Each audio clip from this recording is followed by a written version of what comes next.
નમસ્કાર, હું દીપલ. આપ જોઈ રહ્યા છો ગાંધીનગરની સૌપ્રથમ web news channel live Gandhinagar. તો આવો નિહાળીએ આજનું જીવતું ધબકતું ગાંધીનગર લાઈવ ગાંધીનગરની નજર. નમસ્કાર. આજે 2 ઓગસ્ટ એટલે આપણા ગુજરાત રાજ્યનું પાટનગર એવા ગાંધીનગરનો સ્થાપના દિવસ. આપણા માટે હર્ષ અને ગૌરવનો દિવસ. ગાંધીનગર શિક્ષણ, આરોગ્ય, ઉદ્યોગ, વેપાર, કલા, સંસ્કૃતિ અને આઈટી સહિત દરેક ક્ષેત્રે વૈશ્વિક ક્ષેત્રે આગળ વધી રહ્યું છે. આપણે સૌએ સાથે મળીને આપણા ગાંધીનગરને વધુ સુંદર અને હરિયાળું પણ બનાવવાનું છે. રાજ્ય તેમજ કેન્દ્ર સરકારના સમર્થ નેતૃત્વમાં ગાંધીનગરે શાંતિ, સ્થિરતા અને એકતા સાથેના સર્વાંગી વિકાસનો ત્રિવેણી સંગમ રચ્યો છે. આપણા સુવિકસિત, સુરક્ષિત અને ગાંધીનગરના 61મા સ્થાપના દિવસની આપ સૌને શુભેચ્છા પાઠવું છું. અસ્તુ. ગુજરાતના 7મા પાટનગર ગાંધીનગરની GB thermal power station VIP guest house ખાતે 2 ઓગસ્ટ 1965ના દિવસે જ્યાં પ્રથમ ઈંટ મુકાઈ અને બાંધકામની શરૂઆત થઈ હતી, તે જગ્યાએ છેલ્લા 35 વર્ષથી ગાંધીનગરનો જન્મદિવસ ઉજવવામાં આવે છે.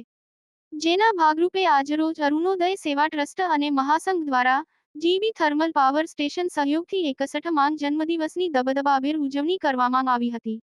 આ પ્રસંગે ગાંધીનગરના પંચદેવ મંદિરના ધર્માધ્યક્ષ પૂજ્ય ફૂલશંકર શાસ્ત્રીજી, બ્રહ્માકુમારી કેન્દ્રના નેહા દીદીજી, ગાંધીનગર મહાનગરપાલિકાના મેયર શ્રીમતી મીરાબેન પટેલ, ધારાસભ્ય ઉત્તર શ્રીમતી રીટાબેન પટેલ, ગાંધીનગર ઉત્તર શહેર ભાજપ પ્રમુખ Shri Ashishbhai Dave, deputy Shri mayor Natwarsinhji Thakor, municipal commissioner Shri J N. Vaghela, standing committee chairman Shri Gaurangbhai Vyas, શાસક પક્ષના નેતા Anilsinh Vaghela, deputy commissioner Shri Bhuraniyaji, chief engineer P B Patel, Arunoday Seva ટ્રસ્ટના managing trustee doctor Chetna Arun Buch, Gandhinagar મહાસંઘના કેસરીસિંહ બિહોલા વગેરે મહાનુભાવોના વરદ હસ્તે દીપ પ્રાગટ્ય કરવામાં આવ્યું હતું.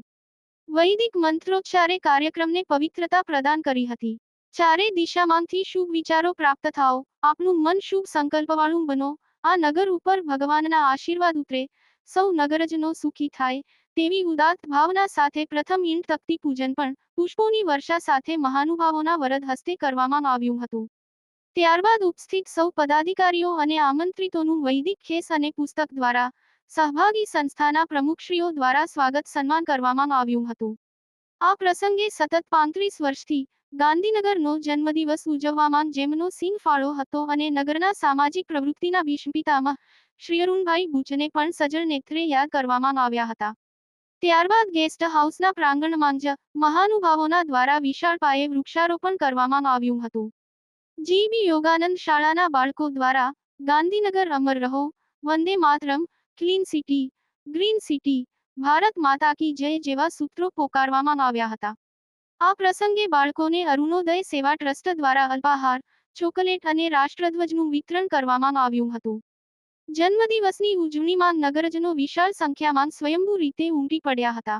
કેળવણીકાર, સાહિત્યકાર, વિવિધ સંસ્થાના પ્રમુખશ્રીઓ, રાજકીય આગેવાનશ્રીઓની હાજરી નોંધપાત્ર રહી હતી. આ પ્રસંગે જ્યોત્સનાબેન બુચ, પ્રદીપભાઈ સોલંકી, ભાનુભાઈ દવે, કિશોર જીકાદરા, નિસર્ગ બુચ, ડી.એસ. પટેલ, નિશિત વ્યાસ, ડોક્ટર અનિલભાઈ પટેલ, મનોજ શુક્લ, સંજય થોરાટ, નરેશ દવે, સી.એલ. મહેતા, ડોક્ટર અમી શાહ, હર્ષાબા ધાંધલ, મનોજ જોશી વગેરે ખાસ ઉપસ્થિત રહ્યા હતા. હોમ લેન્ડમાર્ક સ્કૂલ દ્વારા 2 દિવસીય અખિલ ભારતીય સ્તરનું ટુર્નામેન્ટ તાલુકા સ્તરે સફળતાપૂર્વક આયોજન કરવામાં આવ્યું, જેમાં વોલીબોલ અને કબડ્ડીના બંને છોકરા તથા છોકરીઓ માટે અંડર-14, અંડર-17 અને અંડર-19 વય જૂથમાં યોજાયા. આ સ્પર્ધામાં તાલુકાની વિવિધ શાળાઓમાંથી 800મી વધુ ખેલાડીઓએ ઉત્સાહપૂર્વક ભાગ લીધો હતો. ટુર્નામેન્ટને સફળ બનાવવા માટે સંસ્થાએ શ્રેષ્ઠ આયોજન અને સુવિધાઓ પૂરી પાડી હતી. આ સ્પર્ધામાં હોમ લેન્ડમાર્ક સ્કૂલે પણ ઉત્કૃષ્ટ પ્રદર્શન કરીને અનેક ઇવેન્ટ્સમાં મેડલ જીત્યા અને શાળાનું નામ ગૌરવપૂર્વક ઉજાગર કર્યું. બ્રહ્માકુમારી સેક્ટર 28, ગાંધીનગર સેવા કેન્દ્ર પ્રભારી આદરણીય રાજયોગીની કૈલાશ દીદીજી દ્વારા સેક્ટર 16 ખાતે આવેલ અંધશાળા ખાતે રક્ષાબંધન સ્નેહમિલનનું આયોજન કરવામાં આવેલ.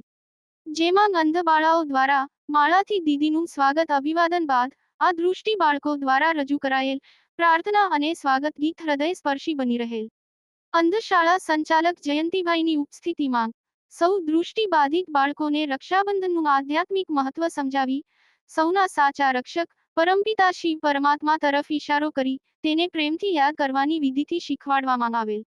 આત્મસ્મૃતિ તિલક બાદ દૈવી દૃષ્ટિના અહેસાસ સાથે સૌને ઈશ્વરીય શક્તિયુક્ત રાખડી બાંધવામાં આવેલ અને પ્રભુ પ્રસાદથી મુખ મીઠું પણ કરવામાં આવેલ. આ પવિત્ર વેળાએ જીવનમાં રહેલ બુરી આદતો છોડવા માટે પ્રતિજ્ઞા કરાવવામાં આવેલ.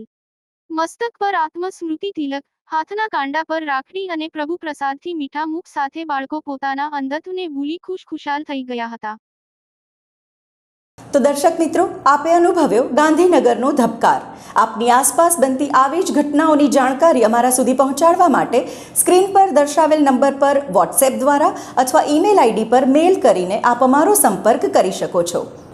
ધન્યવાદ.